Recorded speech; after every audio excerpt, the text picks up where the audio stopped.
మళ్ళీ 4 రోజుల తర్వాతనే వెంటనే మళ్ళీ ఇద్దరు పిల్లలు 9వ తరగతి అమ్మాయి ఒక అమ్మాయి 7వ తరగతి అమ్మాయి ఒక అమ్మాయి ఇద్దరు పిల్లలు అక్కడ పడిపోతే కూడా 10 నిమిషాల ముందర పేరెంట్స్కి ఇంటిమేషన్ చేస్తున్నారు. అక్కడ ప్రిన్సిపల్ గారు అవైలబుల్గా లేరు.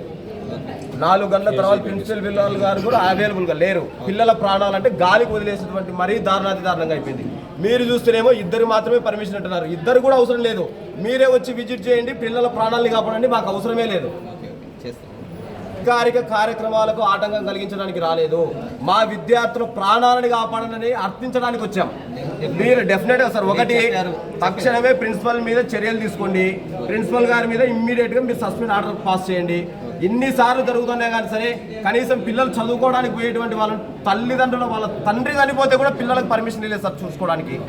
ఇలాంటి కఠినమైన నిబంధనలు అమలు చేసేటప్పుడు కేజీబీవీ పాస్ పర్సెంటేజ్ ఎంత వస్తుంది, ఎంతమంది పిల్లలు ఫెయిల్ అవుతున్నారు, ఎంతమంది పిల్లలకు మీరు ఎడ్యుకేషన్ కరెక్ట్గా అప్లై చేస్తున్నారు, ఎంతమంది పిల్లలకు మీరు ఫుడ్ చక్కగా ఇస్తున్నారా ఒకసారి విజిట్ చేయండి. మీరు దాంట్లో పూర్తి స్థాయిలో అమలు చేయండి సార్. మమ్మల్ని చూస్తేనేమో నిలబెట్టి మీరు ఇద్దరు మాత్రమే అని చెప్పేసి హుకుం జారీ చేయడానికి ఇది డెమోక్రసీ సార్.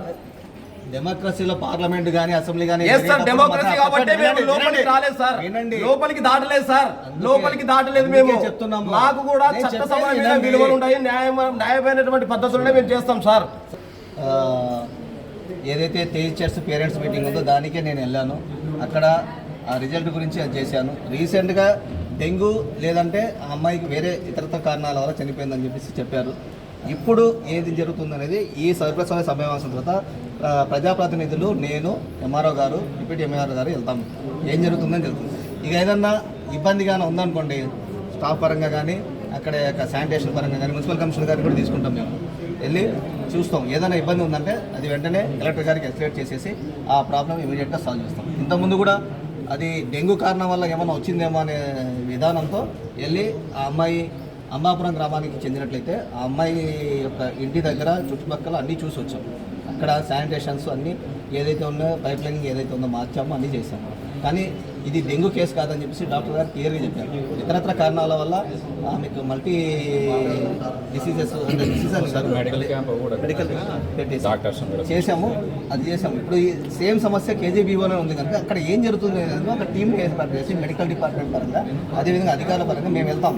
ఇదే మీటింగ్ తర్వాత వెళ్తాం. ఇప్పుడు ప్రస్తుతం సర్వసభ్య సమావేశం జరుగుతుంది, దాని తర్వాత చేస్తాం. మీరు ఇచ్చిన సమస్య మంచిది, ఆల్రెడీ అధికారులు వెళ్ళారు. ఫర్దర్గా ఏం జరుగుతుంది అనేది మెడికల్ టీము ప్లస్ మేము ప్రజాప్రతినిధులు వెళ్తాము. అక్కడ ఏదైనా ఇబ్బంది జరిగి స్టాఫ్ పరంగా ఏదైనా ఉంటే వాళ్ళ మీద చర్య తీసుకోమని చెప్తాం. లేదు అనుకుంటే అక్కడ ఏదైనా శానిటేషన్ పరంగా ఏమైనా ఇంప్రూవ్మెంట్ చేయాల్సి ఉంటే చేస్తాం, హెల్త్ పరంగా ఏదన్నా చేయాల్సి ఉంటే చేస్తాం, ఫుడ్ పరంగా ఏదన్నా మార్చాల్సి ఉంటే అది కూడా మార్చేస్తాం. కలెక్టర్ గారి ఆదేశాల ప్రకారము దాని మీద చర్య తీసుకుంటాం. ఓకేనా? మీరంతా సహకరించండి. సరసభ్య సమావేశం జరుగుతుంది. మీ యొక్క సమస్యను ఇప్పుడు కూడా ఎంఈఓ గారి దృష్టి ఉన్న ఇంకా సబ్జెక్ట్ జరగలేదు. ఎడ్యుకేషన్ డిస్ట్రిక్ట్ వాళ్ళకి సమస్యను ఎస్కలేట్ చేసి చేస్తాం. ఒక నిమిషం సార్, చిన్న పాజిబుల్ సార్, చిన్న అవకాశం సార్. నేను చెప్పేది ఏమంటే సార్, అక్కడ వార్డెన్ కానీ ఎవరు కానీ అవైలబుల్గా ఉండట్లేదు సార్.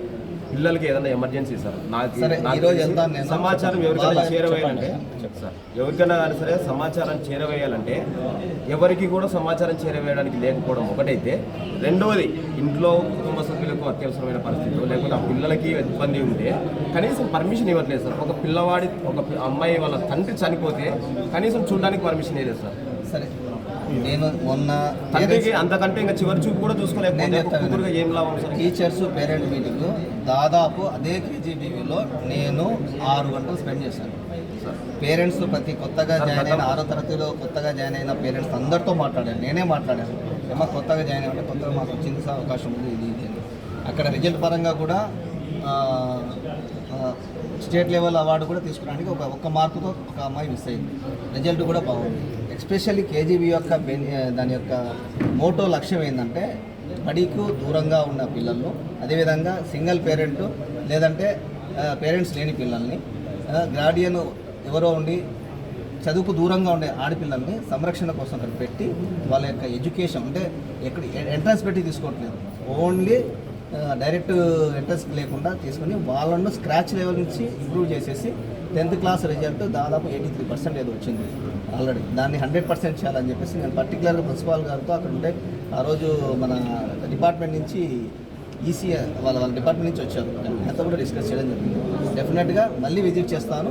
మళ్ళీ అక్కడ ఏదైనా తప్పులు జరిగితే ఆ యొక్క అధికారుల మీద చెప్తాను. మీరు ఇందాక చెప్పారు కదా వార్డన్స్ లేరు అది అని చెప్తున్నారు కదా, వాళ్ళ యొక్క షెడ్యూల్ చూస్తాను, నేనే మానిటర్ చేస్తాను.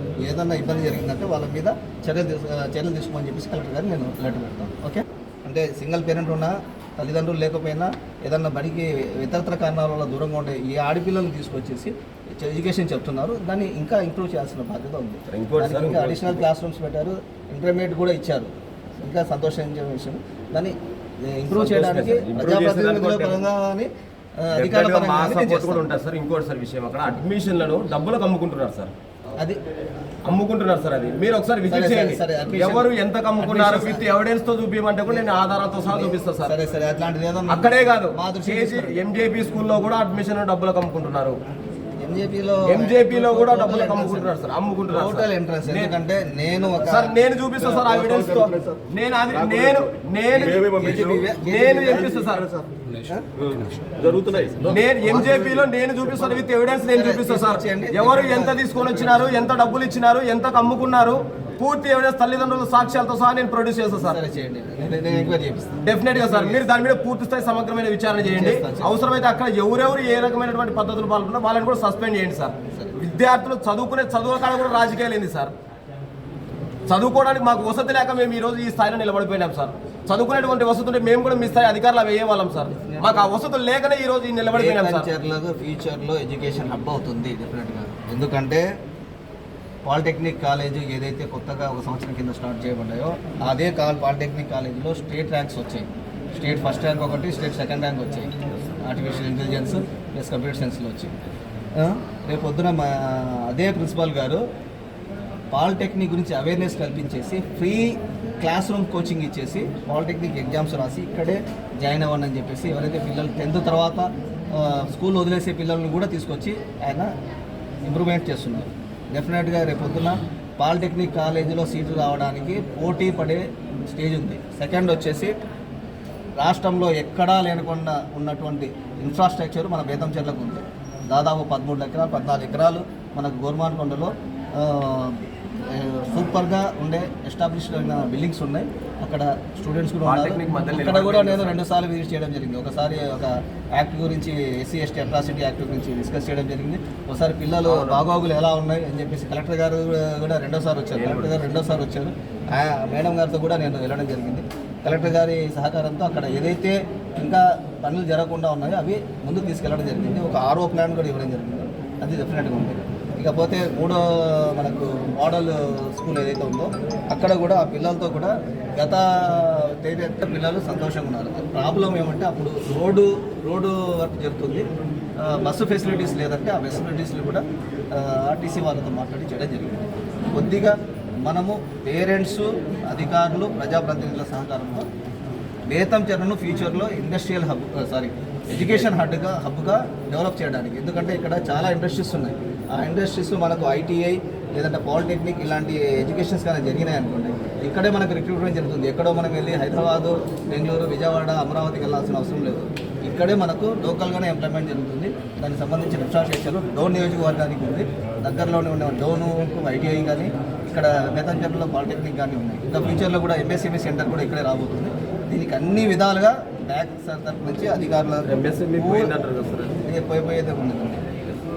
బిల్డింగ్ ఇంకోటి గురుకులం కూడా మన రీసెంట్గా గత MRO గారు నేను అక్కడ గోర్మాన్కొండలో ఏదైతే ఇప్పుడు స్కూల్ ఉందో మోడల్ స్కూల్ పక్కన అక్కడే స్థలం కూడా కేటాయించే అది కూడా వస్తుంది. ఇప్పుడు పాలిటెక్నిక్గా బేతంచెర్ల ఎడ్యుకేషన్ హబ్ అవుతుంది.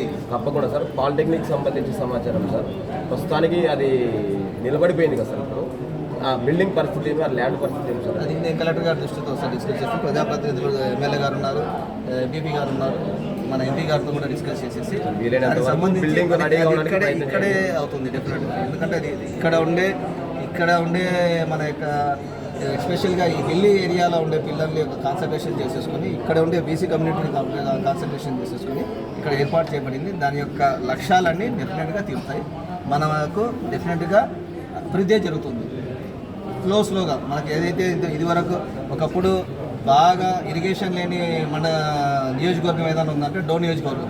అలాంటి డోన్ నియోజకవర్గానికి ఈరోజు ఇరిగేషన్ ఫెసిలిటీస్ కానీ లేదంటే వాటర్ గ్రిడ్ ఫెసిలిటీస్ కానీ ఇప్పుడున్న ఎమ్మెల్యే గారితో కూడా ఏదైనా మిగిలిపోయిన వర్క్స్ ఏదైనా ఉంటే అవన్నీ కంప్లీట్ చేయడం కూడా జరుగుతుంది. కనుక మా ఎమ్మెల్యే గారు, ఎంపీ గారు, ప్రజాప్రతినిధులు ఉన్న ఎంపీపీ గారు అందరూ ఉన్నారు. అందరి యొక్క కోఆర్డినేషన్ చేస్తుంది. ఇక్కడ ఎవరే కానీ అభివృద్ధికి స్టాప్ చేసే వాళ్ళు ఇక్కడ ఎవరు లేరు. సరే సార్, సంతోషం సార్. మేము కూడా అధికారులు కూడా మేము కూడా పనిచేస్తాం. అభివృద్ధికి మేము కూడా ప్రజాప్రతినిధులకు, అధికారులకు అందరికీ సహకరించే వాళ్ళమే, అభివృద్ధికి ఆటంకం కలిగించే వాళ్ళం కాదు. మేము కోరుకునేది ఒకటే, పిల్లల ప్రాణాలని కాపాడండి ఒకటి.